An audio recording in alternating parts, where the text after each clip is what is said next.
Um, Sorry, could you just move? Thank you very much. Hi. We're about to begin the next session, and this I think is the final one for today. Sorry, no, there might be one coming after me. Just to introduce myself very briefly, you could see my name there, Bruce McCormac. I'm the Vice President of what's called EuroGI, the European Umbrella Organization for Geographic Information. I'll say a little bit more about EuroGI right near the end of my presentation, but just at the moment, just to say that we've got members across Europe, and our particular interest is in location, geography, geographic information, and geotechnologies, and essentially promoting the widespread and effective use of geoinformation and geotechnologies in Europe. That's really where we're coming from. Now, my presentation today is going to be in regard to the emerging geographic information environment. There's all sorts of trends. You'll hear what I'm going to say just now. There's all sorts of trends which are impacting on the emerging geographic information environment. However, you could see there it says questionnaire. I have down at the front here a friend, a colleague of mine, Ed Parsons from Google, and there's a questionnaire which he will be handing out, which I would hope you could all very quickly and very easily respond to by just putting a cross or a tick in the relevant box. There's no real need for any long stories. And what Ed will do after you've filled in your questionnaires, what Ed will do is he'll collect them, and right near the end, he will present what is the pattern of responses. Now, essentially, the questionnaire is asking the question, what do you think? Forget whatever I'm going to say. What do you think are the key factors, trends, which will be impacting on the emerging geographic information environment over the next 5, 10 years into the future? So it's a very simple, straightforward questionnaire.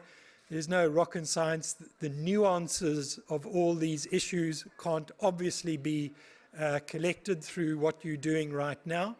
But if you wouldn't mind filling in, and when you finished, if you could maybe just hold your hand up to say I've finished, so Ed could have an idea that in fact he can come and collect your questionnaires.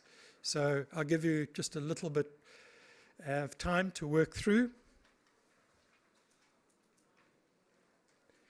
So, okay, first one's in. Second, third.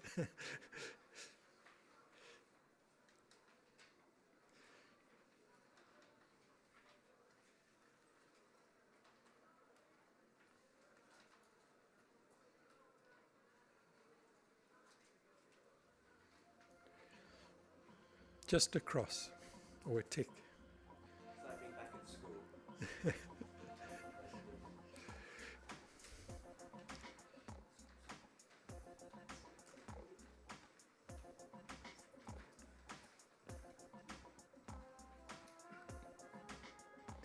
Okay.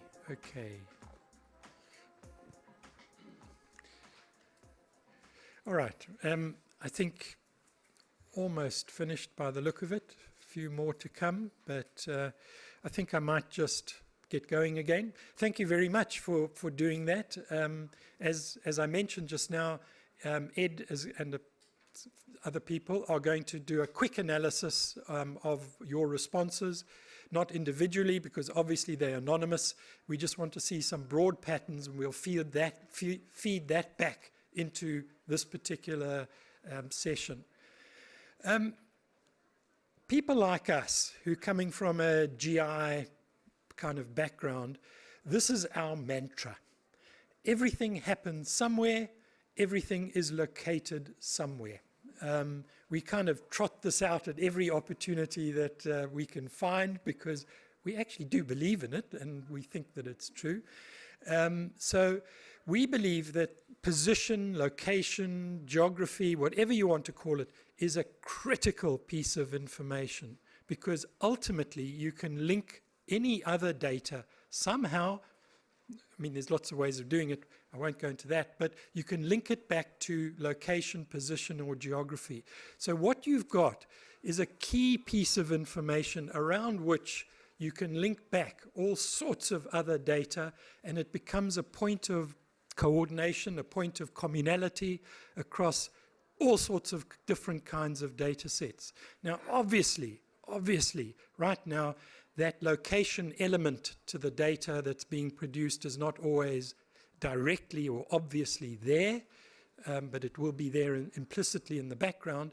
It's not always obviously there, and when it is there, the way in which the location element is tagged, or geotagged as we call it, can vary such that it becomes very difficult to tie all this stuff together. However, location is really, really important, but the other communality about all the data that's produced is time. Time and place are two common elements.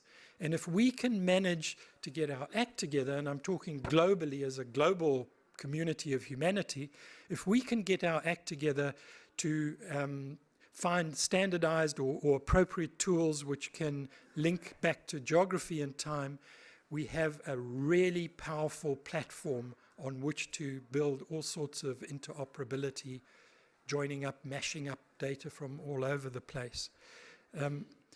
Now, that is a wave. You could probably see the water's sucked out. It's pulling up the sand at the bottom there.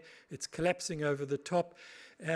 I thought that might be an image that I could just share with you, because people like us are very, very aware that not a day goes by, not a day, maybe not even half a day goes by with some new kind of algorithm, some new kind of app, some new tool, some new model, some new financing arrangement related to data, some change in a legal process linked to property rights, intellectual property rights. Not a day goes by without something new coming about which could impact significantly, maybe not, on the emerging GI environment. It's absolutely a situation on churn, on change, on rapid transformation. And out of all that comes, we think, enormous opportunities to do better than what we've been doing in the past.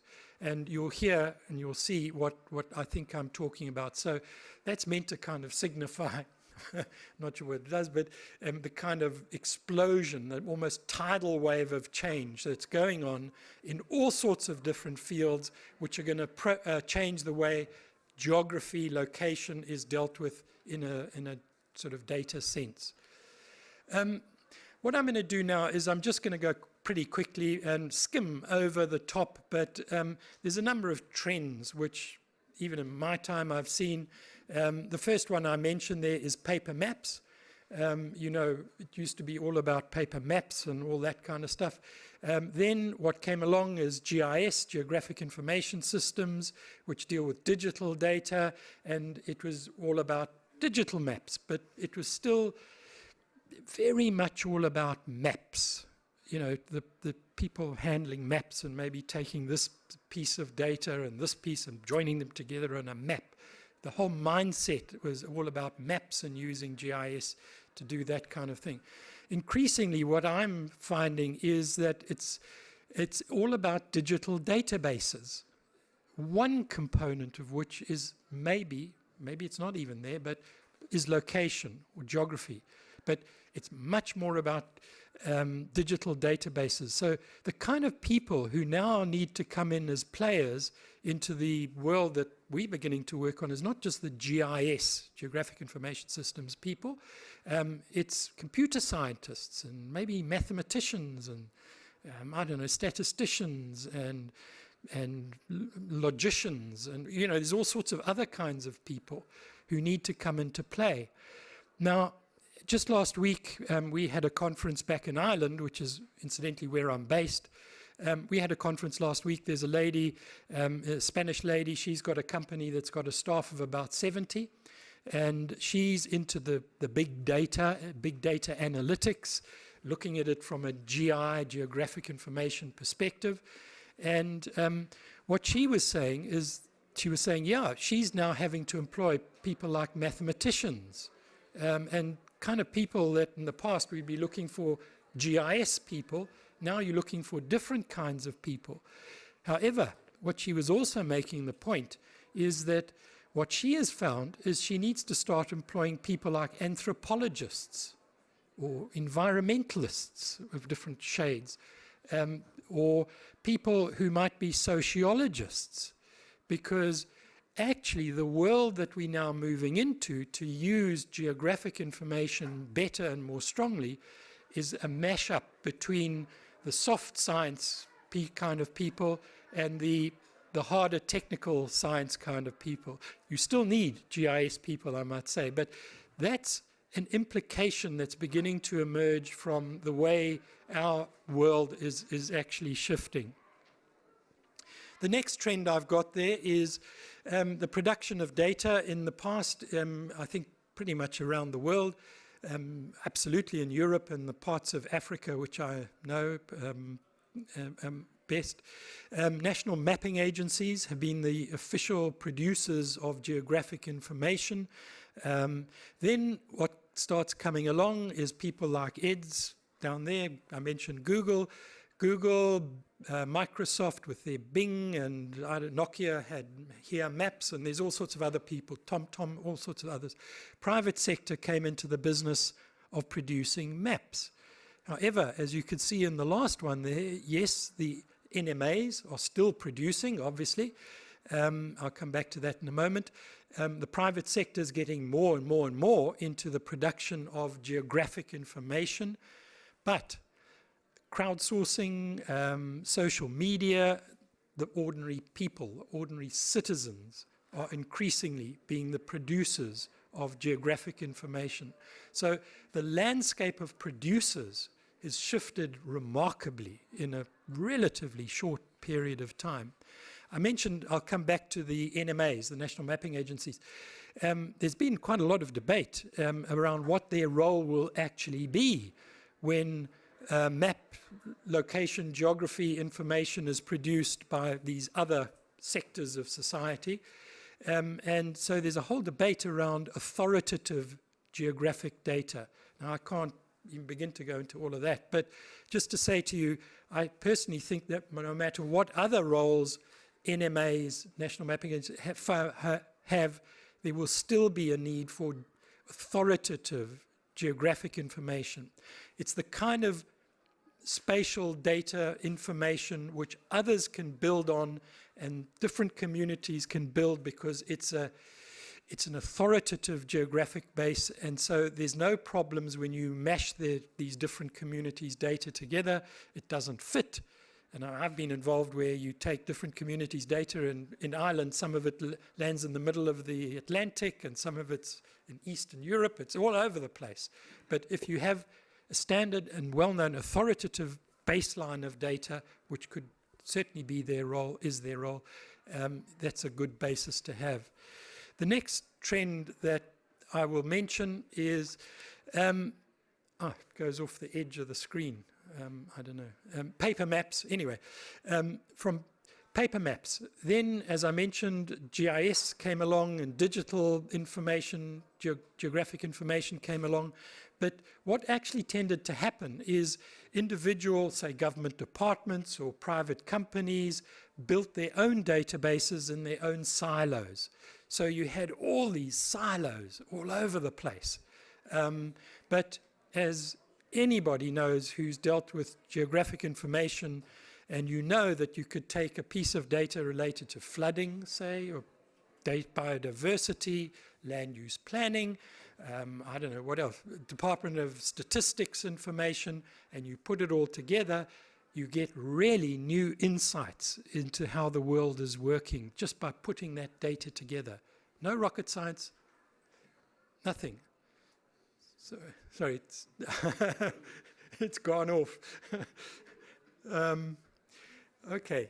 So what the third little bit of that trend there was spatial data infrastructures, and there was a logo there of the European SDI, which we are building in Europe. The European law, which applies to all European Union countries, was passed in 2007, and the implementation of the European SDI should be finished in 2019, 2020. So it takes a long, long time to build structured spatial data infrastructures. But essentially what that's all about is, and the way that works is it's pretty much top-down, really. You have standards, you have guidelines, and all the countries implement it around what is 34 data themes. The data themes relate to all sorts of stuff of interest, biodiversity, marine information, and all sorts of other data, which we're building the spatial data infrastructures. Now, to be able to do that kind of thing, that way of doing it, it's not a bottom-up, crowdsourced kind of way of building geographic information systems. It's very much a structured, top-down kind of way. The way that has come about is that there's, I think, I don't know, maybe somebody here who knows, but there's probably 4,000, 3,000, 4,000 pages of protocols and guidelines telling countries how they've got to do it. It's enormously complex and big. Now, I was not sure what the next trend was, but anyway. So can I just ask, how's it going with the... Is it coming now? Okay. I'll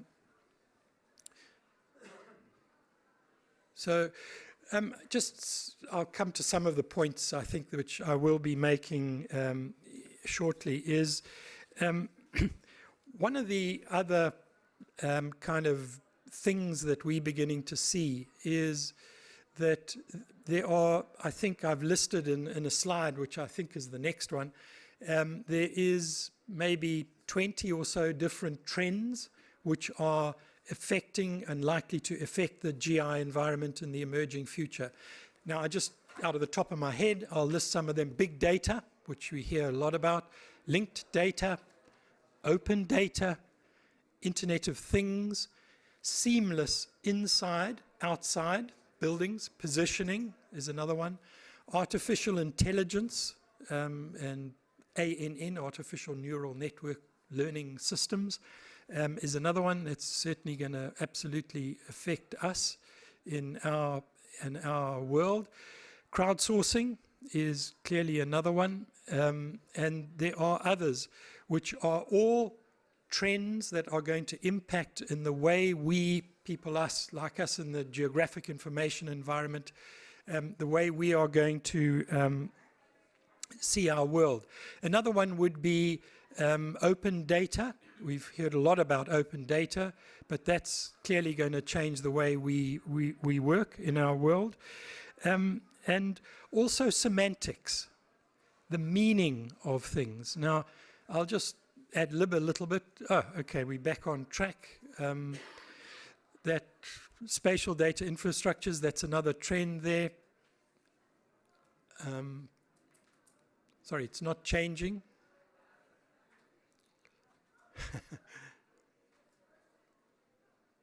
Okay. Okay, the fourth trend there is static historical data. Now, much of what we've done for a long time is we've taken census data, we've taken land cover maps, we've taken all sorts of data, which is all actually reflecting something in the past. Now, I was at a big data summit, which European Commission and private sector organized two months ago. And one of the things that really is coming out, and I'm sure you're seeing it, is from looking at historical data, we now much more, there's a real-time data, getting information flowing from mobile phones, from sensors all over the place. It's really real-time is where we're at. However, one of the things that came out of the Big Data Summit that I just mentioned a moment ago, predictions. Actually, yeah, it's great to know what's going on right now, but actually what we really want to know is what's coming next. So there's a trend going on, and geography can play a critical role in all of that emerging trend which you see there. This is a rather airy-fairy kind of thing. We've always talked about geography because the roots of our thing is geographers have come into it, lots of people like that. Geography, and its position in relation to the surface of the Earth, whether it's above the Earth, below the Earth, or XY coordinates, or longitude, latitude, northern, easting. It's all about the location in relation to the Earth. However, with this new digital kind of all over the place, data coming from all over the place, increasingly we're beginning to talk about location. It's about location, where something is at. And the concept of where it is in relation to the Earth is still there in the surface of the Earth, is still there in the location concept, but our terminology is beginning to change. Our mindsets, the way we begin to look at things is changing slightly. And the last one that you see there is space. Now, just to give you an example, is that, with RFID tags and with other kind of radio frequency identification tags, I could talk about that a little bit, but, if I'm holding this, I'm putting it there on the top of the table, and I move it to there, it can be tracked that it's moved there to there. Now, that's not really an issue in relation to the big picture surface of the Earth, although, of course, there will be a position in terms of the surface of the Earth of where this thing is at, no matter how much I move it. But it's more, we're dealing about space. You're moving through space. And one of the guys that I talked to who's in our world, I said, how did you come to get into our kind of GI environment? And he said, I'm a nuclear physicist. Oh, I said, that's interesting. How do you end up in our world? He said, well, he was involved in smashing atoms together. You smash these things together and the pieces fly off, and they track the trajectories of these minute muons or whatever they all are. And he became interested in tracking movement through space. And increasingly what we're finding, I think, is emerging people beginning to see our world in terms of space, more than just geography. But that's a trend which is rather airy-fairy. But what tends to happen, I think, is when people's conceptions of the way they start thinking about their world change, the tools, the protocols, all the other stuff begins to start following. And I think there will be interesting things I can't possibly predict if there is this shift towards a spatial looking at things in the kind of sense that I've tried to be describing there. Now, some of the drivers of change, I can't possibly go through all of that. It's far too much, and you can begin to see some of the kind of things there. I think I need to move fairly quickly, but all of those things have the potential to affect the way in which the location and space and geography is handled in our kind of world. I'll pick up on a few drivers of change: data generation, social media. I mean, we've heard a lot about that. Obviously, remote sensing. I mean, we've all heard about, sometimes they're called drones, UAVs, unmanned aerial vehicles. We've heard all about that. Satellites.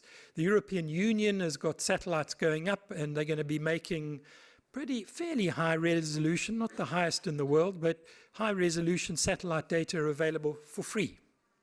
No cost. And yet it's costing billions to put all these things up in space.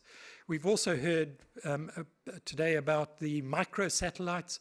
So satellites, UAVs, handheld devices, which are not just using the ordinary light to pick up their imaging, they're using LiDAR, all sorts of other things.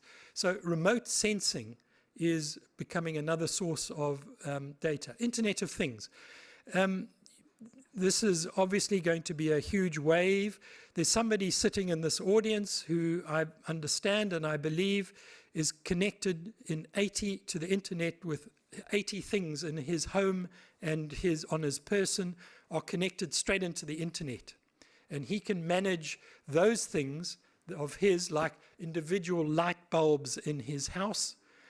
He can manage them through the internet. In this room, this particular person, I won't say who they are because they might not want to be. Okay, it's my man at the corner down there. He is absolutely connected. And I just wonder, imagine what happens if the internet goes down. Does he disappear in some way? He's a goner. He ceased to exist.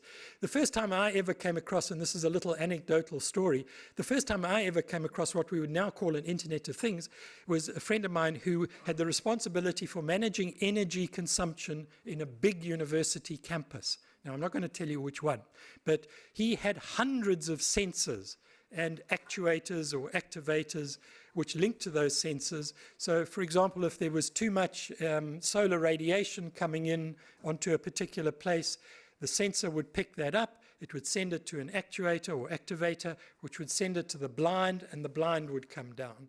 Okay, so you can get a feel for what it's all about. Now, from when this guy started to about 4 years, I think it is, into his what I would call Internet of Things with these hundreds of sensors and activators all linked up, machines talking to machines, there was about a 25% saving in electricity on the campus. Oh my goodness, that's huge. I mean, that's great. Now, the anecdotal thing, why I won't say what campus it was, I was sitting in the loft of his house in the middle of a rural area, and there's cows and sheep and all this walking around his house, middle of nowhere. And we up in his loft, and he's showing me his Internet of Things system. And he turns to me and he says, "Bruce, do you want to control the air temperature in the chancellor's bedroom?" The chancellor is the boss, the head person, the CEO of the whole university. I mean, who on earth would say no? So there's a little slider there, and I'll go, no, I think I dropped his temperature about 6 degrees. So there I was, sitting, and this was about 60 kilometers away from the campus. My goodness, what an intrusion of privacy was going on there. Now, I mean, obviously within a minute or so, we put it back to what it should be. But you can get an idea of what the Internet of Things can do, where you've got billions, literally billions of sensors. I mean, this is just one. You've got literally, and more these are having a capability to measure movement, to measure air temperature, measure, I don't know, all sorts of things. So these are very powerful sensors, but that's just one kind. The RFID tags will be another kind, and they've become so small, there's talk of RFID angel dust. I shouldn't maybe use the word, but you can have individual banknotes with these kind of very tiny little tags, and of course, every one of them has a location. So suddenly, we've got billions of pieces of data coming in, which have got location elements to them. My goodness, we're into a new world with all this data that's coming along. So I better move quite quickly. There's the crowd, there's all the crowdsourced stuff, Facebook and all sorts of things going on there. Big data. The European Union regards data as, sorry, when I say the European Union, I mean there's all sorts of parts and millions of parts of it. I'm now going to refer to one of the commissioners, actually, mentioning that big data is the new oil. It's the new basis on which we will build and grow our economies. This is not a sideshow. This is now in the centerpiece of where we want to go. And geography is, as I was mentioning right at the beginning, a key communality that you can use to pull together data from all over the place. And so I'm running out of time, but big data, there's it's not all about the bigness or the volume of data. I tend to prefer thinking of complex data rather than the volume. It's the complex data. And the real challenge for all of us is how do you derive meaning, sense, insights out of this morass, this huge amount of data that's now becoming available. So I'm really going quite quickly. Sharing of data, 5G. We all know about 3G. We've probably got 4G maybe. 5G in June this year, the preliminary standard was agreed by the International Telecommunications Union for the outline of 5G standards. And oh my goodness, what's coming? The speed with which communications happen, not the fiber optic broadband cable coming into my house, which I've got. It's not that, it's through the air, it's through the wireless network. The speed is going to be incredible with 5G when it's coming along. Holograms, apparently, you can even kind of start dealing with holograms, which of course, in the holograms, depending on what you're doing, there's spatial components sitting there. But just to give you an example, one of the requirements of 5G is that there should be at least a capacity to handle at least 1 million sensors or actuators, activators, communicating with each other in just like this. I couldn't believe this when I was reading this. In, guess how big an area? 1 square kilometer. So this 5G has got to have the capacity to deal with these sensors talking over 1 million in 1 square kilometer. Now, I'm not sure how much bigger this whole complex we're sitting in is in relation to a square kilometer, but could you imagine 1 million of these things talking to each other through this particular 5G? So that creates opportunities which, I mean, we could talk about it, but the speed with which stuff can be communicated through the air. Another thing that's coming more and more and more is linked data, but it needs to gain more momentum.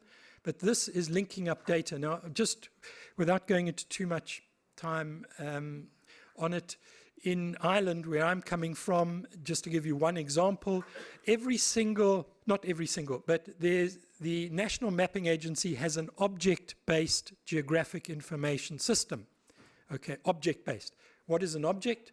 An object is a manhole cover, a lamp post, a tree.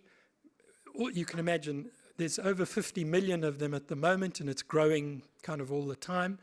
Over 50 million objects, each one of which is exactly properly geographically positioned, and you can add what we call attribute data, information about those objects, and each of those objects has its own unique ID, and you can link that to the internet, to the web, link it into the web. So you can have 50 million web addresses for all these individual objects. And these objects, you can link them, I haven't got time to talk about it, but you can link them to each other in different ways. And you can add attributes to them. So can you imagine building an information system on the basis of a authoritatively maintained object-based geographic information system? Wow. The potential is enormous. The next thing I'll just quickly, and I really have to go very quickly now, is I've put it together there, linked open data, but linked data doesn't have to be actually linked with open data. You can have linked data in closed environments, like a government department can have its own closed linked data, which is only available to the people in the government department. But obviously what we want to see is more open data, to push it out there, but push it out in a linked data format. On that cup there's a hierarchy, and this is Tim Berners-Lee, who's a kind of father of the web. His hierarchy of how well you're doing with your data. And the 5th level there, which I won't go into, is really the best you can get. So the target is to get up to level 5. Another one there is semantics. Now, once you get data coming from all over the place, I'm sure you intuitively know that the meaning of words, of concepts, becomes absolutely critical. To be able to mash all this stuff up together is, what are you doing? You know, you pushing the right stuff together, and are you drawing the right conclusions? So semantics becomes extremely important. And a system which I've been involved with called Global Network of Networks, and I'll do a little ad. There's a session tomorrow on GNN, Global Network of Networks, which we think is going to be quite transformational in the way data can be managed and handled and shared and all the rest of it. At the back end of this is meaning of words, meaning of concepts, semantics, and semantic tools. That's sitting in the background. And of course, geography is critical in all of that meaning. Just to give you one example, is geographical names, the names of places. I mean, we're in Abu Dhabi, so you can imagine, or a monument has a name, etc., etc. So even just that one little piece of data, you've got to get coherence around the meaning of names of places. I mean, there's a lot of other stuff, but just to give you an example, if you can get that coherence, then when somebody says Dublin somewhere, you know exactly what they're referring to. There's Dublin City, there's Dublin County, there's all that kind of stuff. Semantics is another major area that we need to get involved with. Artificial neural networks, ANN, they're very good at finding patterns and things. And you can find patterns in the satellite data and drone data and all the rest of it. These systems learn how to identify those patterns. In our case, we're interested in geographical type patterns. I won't go into that, but just mentioning it. Big data analytics. I mentioned with all this big data stuff, the real challenge is deriving meaning from it. Meaning for real world problems. Now, quite a lot is going on, and I mentioned that lady with a company of 70 people. They do a lot of work for private companies because the companies want to know, for example, what do the people in this part of Madrid or Barcelona, or what do they think of our product? And they pull in social media data, other data, to derive the meaning, to answer the question for the company. However, the question could be, for example, in what we're talking about here, what is the effect on biodiversity of climate change? I mean, it's a simple, straightforward thing, but we want to pull data from all over the place and derive meaning. Now, increasingly there's tools for doing this kind of stuff. The questionnaire. Ed, I'd like to hand over to Ed for a moment, if you could come up, Ed. Ed has been looking at the patterns. We should have an artificial neural network to look at the patterns and all this stuff. But the pattern, the ANN is sitting in Ed's mind up there. So Okay, Ed, so very quickly, because we're running out of time. Actually, it was much more difficult than I imagined, because actually you chose quite a broad range of topics, but I was able to pull out for the most influential linked data, open data, the cloud and mobile technology. So probably no real surprise there. And you could say that they were probably technological developments that are impacting us today. They're things that we deal with all of the time. Things that were influential, perhaps you could see as emerging technologies that may have a role. And they included the Internet of Things, app development, and 5G, so a new enhanced mobile network. And finally, those things that you didn't think were particularly influential or particularly relevant at this point in time, and therefore maybe some way distant in terms of technology we need to worry about: artificial intelligence and inside and outside positioning in a seamless manner. Again, perhaps no great surprises, but I would probably argue that a lot of the things that perhaps you think are influential or not particularly influential are those things that are going to come around quite quickly and will have an impact. So, you know, the takeaway, I guess, is that this field is moving incredibly quickly, and where many of the technologies that we've grown up with from a GIS background are quite stable and are experiencing evolutionary growth, the real change in our industry is going to come from things that are happening outside in the broader IT market. thank you. I mean, I could pick up, but I'd like to throw it open if we can. But artificial intelligence in the background there, that's increasingly becoming more and more important, because with the Internet of Things, it's machines talking to machines.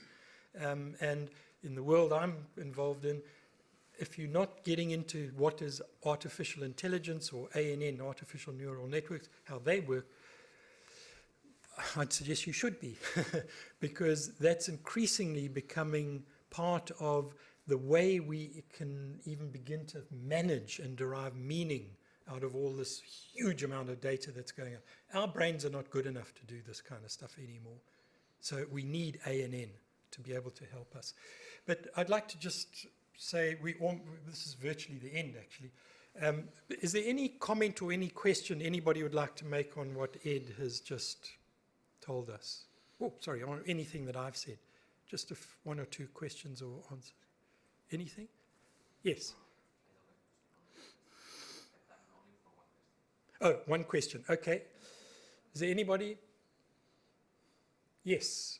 Well, I was wondering what you as the panel would feel would be the most future disruptive technology, and is that different to the sort of consensus from the room?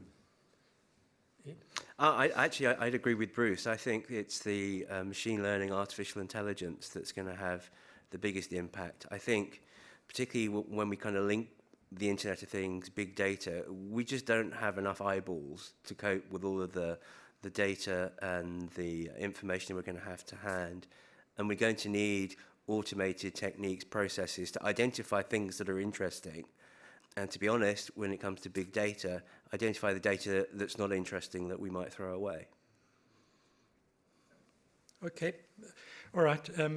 Sorry, we only had time for one question, but, maybe.